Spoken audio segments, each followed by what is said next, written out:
என்ன பாச்சு? ஏதோ அடைக்க மாட்டேங்குது, பாக்கணும்.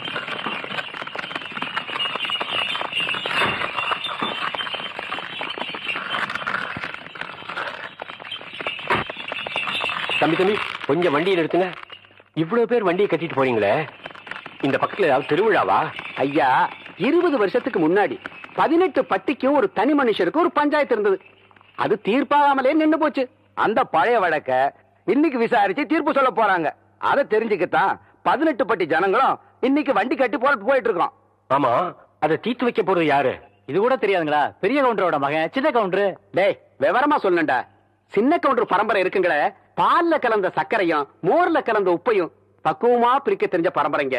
அதுலயும் சின்ன கவுண்டர் இருக்காருங்களே, கடிகாரத்தை பார்க்காமலேயே மேல சுத்தி வர்ற சூரியனையும் விளைஞ்சு வர்ற பயிரையும் பார்த்து மணி சொல்றவரு. ஐயா, இவ்வளவு எதுக்குங்க? சித்த உங்களுக்கு நேரம் கிடைச்சதுன்னா அங்க வந்து பாருங்க. பஞ்சாயத்துல என்ன நடக்குதுன்னு தெரியும். சின்ன கவுண்டரை பத்தி அங்க தெரிஞ்சுக்குவீங்க.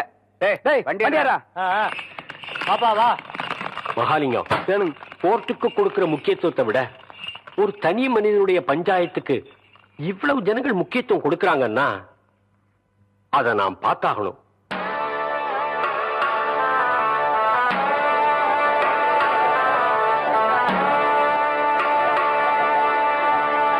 பதினஞ்சு வருஷமா இருண்டு கிடந்த இந்த 18 பட்டி கிராமத்துக்கும் இன்னைக்கு தான் விடிவு காலம் வரப்போகுது. பாருங்க கூட்டத்தை. ஆமாமா, சின்ன கவுண்டர் வராருன்னா சாதாரண விஷயங்களா?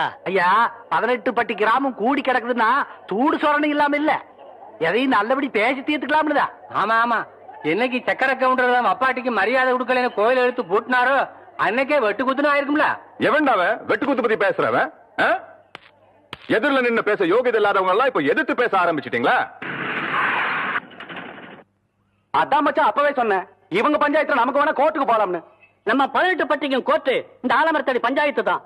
இங்க கொடுக்கிற தீர்ப்பை மீறி எவனும் இது வரைக்கும் எந்த கோர்ட்டுக்கும் போனதில்லை. ஏன் சின்ன கவுண்டர் வந்துட்டாருங்க. சின்ன கவுண்டர் வராரு. ஐயா வராரு.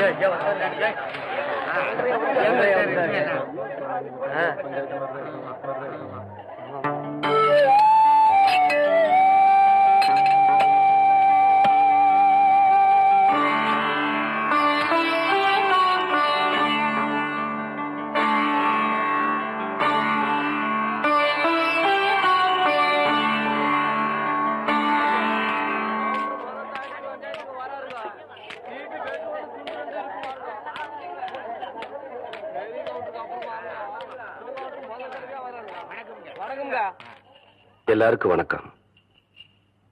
தலைமுறை தலைமுறையா நீங்க எங்க குடும்பத்துக்கு கொடுத்துக்கிட்டு வந்த கௌரவத்தை இப்ப எனக்கும் கொடுத்திருக்கீங்க. 18 பட்டி ஜனங்களை என் மேல வச்சிருக்கிற மரியாதையும் நம்பிக்கையும் காப்பாத்துவேன். நீதி நேர்ம தர்மம் தவறாம தீர்ப்பு சொல்லுவேன்னு நான் பிறந்த அண்ணு மேல சத்தியமா சொல்றேன்.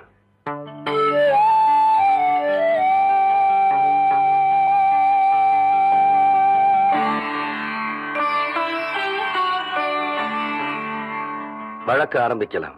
உங்களுக்கு தெரியாதுல்ல தம்பி, 15 வருஷத்துக்கு முன்னாடி பண்டிக்கார மாகாளியம்மன் கோயில் கட்டணும்னு சொல்லி உங்க அப்பார் தலைமையில கூடி முடிவெடுத்து ஒரு கோவிலையும் கட்டி முடிச்சோம். கோவில் கும்பாபிஷேகத்தன்னைக்கு கோவில் கட்டி இருக்கிற இடம் இந்த அம்மாவுக்குத்தான் சொந்தம்னு சொல்லி கும்பாபிஷேகத்தையே தடுத்து நிறுத்தி போட்டாரு உங்க மச்சான். கும்பாபிஷேகத்தன்னைக்கு சக்கர கவுண்டர் அந்த கோயிலையே பூட்டி போட்டு போயிட்டாரு தம்பி. ஏன் என்னன்னு கேட்டா, சங்கரபாண்டி வாத்தியாரு அந்த நிலத்தை இந்த நரசம்மா பேருக்கு கரையம் பண்ணி கொடுத்துட்டாருன்னு சொல்றாருங்க. ஆனா அது புறம்போக்கு நிலம் தம்பியோ. யோ, அதாயா பிரச்சனையே. அது முடிவாக எப்படியா புறம்போக்குனாலும் சொல்லலாம். அடா, அது உங்க நிலமாவே இருக்கட்டும். கோயில் கட்டி முடிச்சதுக்கு அப்புறம் சொந்தம் கொண்டாடுற தப்பு இல்லையா? இத பாருங்க தம்பி, பஞ்சாயத்துல நாங்க உங்களுக்கு நிலம் வாங்கி தரோம், அதை நீங்க வாங்கிங்க. எங்களுக்கு எங்க நிலம் தான் வேணும். வேணா அந்த கட்டின கோயில தோண்டெடுத்து வேற இடத்துல வச்சுக்கோங்க.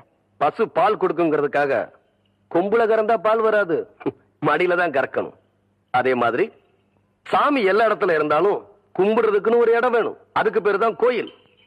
அதை தூக்கி வச்சு விளையாடுறதுக்கு மனுஷனுக்கு சக்தி கிடையாது.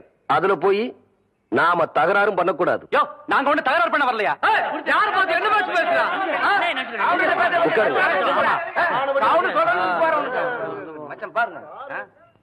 ஊருக்கு சொந்தமான நிலத்தை உங்க நிலம்னு சொல்றீங்க, அதுக்கு ஏதாச்சும் ஆதாரம் இருக்குதா? இருக்கு. டேய், அந்த இடம் இவ பேர் தான் இருக்குங்கிற கிரைய பத்திரத்தை கொடுற. அடிக்கட்டும், வேடிக்கை பாரு. இந்தா படிச்சு காட்டியா? படிங்க அண்ணே. கோவை ஜில்லா காரைமடை பஞ்சாயத்து முல்லைப்பாளையம் கிராமத்தைச் சேர்ந்த சுப்பிரமணியன் புதல்வரான சங்கரபாண்டி எழுதி கொடுத்த கிரைய பத்திரம். மேற்படி பஞ்சாயத்தில் கிழக்கே வல்லமலை அடிவாரத்திலிருந்து தெற்கே தேவிப்பட்டணம் ஏரிக்கரையை சுற்றி வடக்கே சேத்துமடை ஜமீன் தோட்டம் எல்லை வரை உள்ள 5 வேலி நிலத்தை கோவில்பாளையம்னர் சுந்தரி அம்மாளுக்கு ரூபாய் 20,000 ரொக்கத்துக்கு விற்ற வகையில் முழு தொகையும் ரொக்கமாகவே பெற்றுக்கொண்டேன். இப்படிக்கு சங்கரபாண்டிய வாத்தியார். என்னண்ணே சொல்றீங்க? சங்கரபாண்டி வாத்தியார் கையெழுத்து போட்டு கொடுத்திருக்காரா? ஆமாங்க தம்பி, அவரே போட்டிருக்காருங்க. ஏன் மகாலிங்கம், இதே கேஸ் நம்ம கோர்ட்டுக்கு வந்துச்சுன்னா ஜட்ஜ்மெண்ட் சொல்ல எவ்வளவு வருஷம் ஆகும்? ஒரு 15 வருஷம் போட்டு ஜவ்வில பெடுத்துற மாட்டீங்க. என்ன சொன்ன? உண்மை தான் சொன்ன. சுமாரியா? அப்படின்னா இந்த பஞ்சாயத்துக்கு தீர்ப்பு சொல்ல வேண்டிய நேரம் வந்துருச்சு.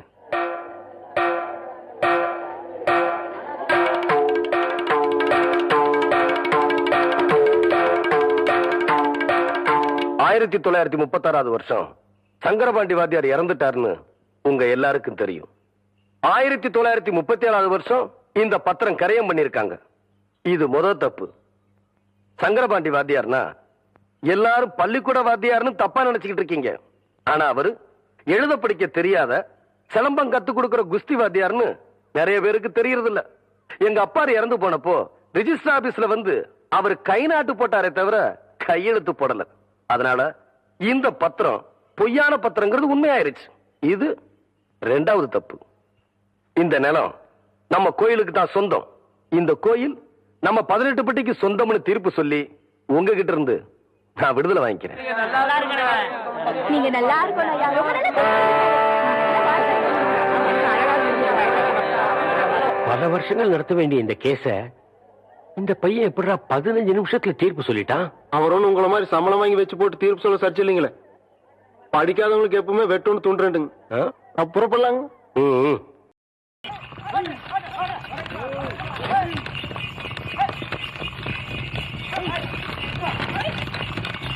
என்னடா இது வண்டிகள்லாம் வேகமா வருது? ஆமாங்க, பூச்சி வண்டியாட்டம் தெரியுதுங்க.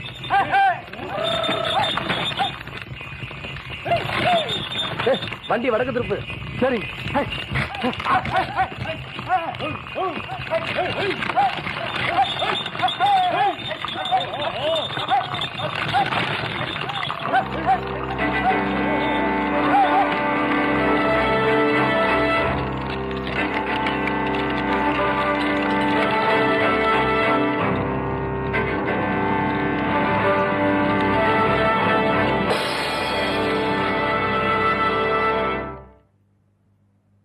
என்ன சின்ன கவுண்டர் அப்படி பாக்குறீங்க? அந்த பஞ்சாயத்துல சரியான தீர்ப்பு சொல்ல முடியாம தான் உங்க அப்பாரே தூக்குல தொங்கிட்டாரு. அப்படி இருக்கும்போது நீங்க சொன்ன தீர்ப்பு தப்புதான் எடுத்து காட்ட வேணாம். அதுக்கு தான் இத்தனை பேர் வந்திருக்கோம். டேய், எடுத்து காட்டுங்கடா.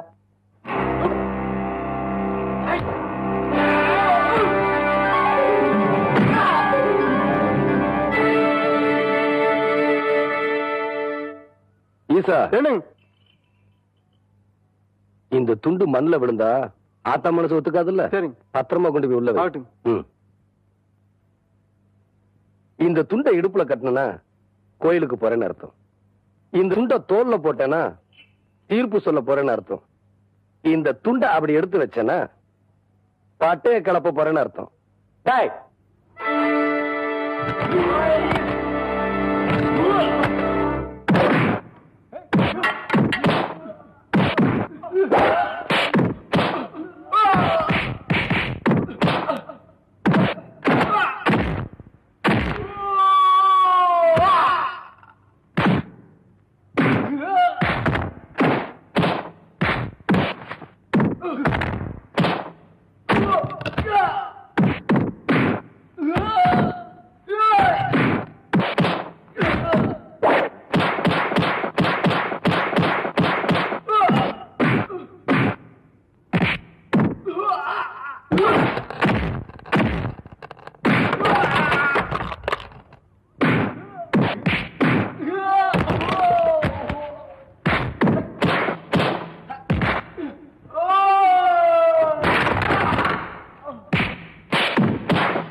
ஈசா நல்லா சுத்தி பாரு, அடுக்களுக்கு இருந்துற போது ஆத்தா பார்த்தா திட்டி போடும். ஆஹா, சுத்தமா வெளுத்து கட்டணமா இருக்குது போங்க.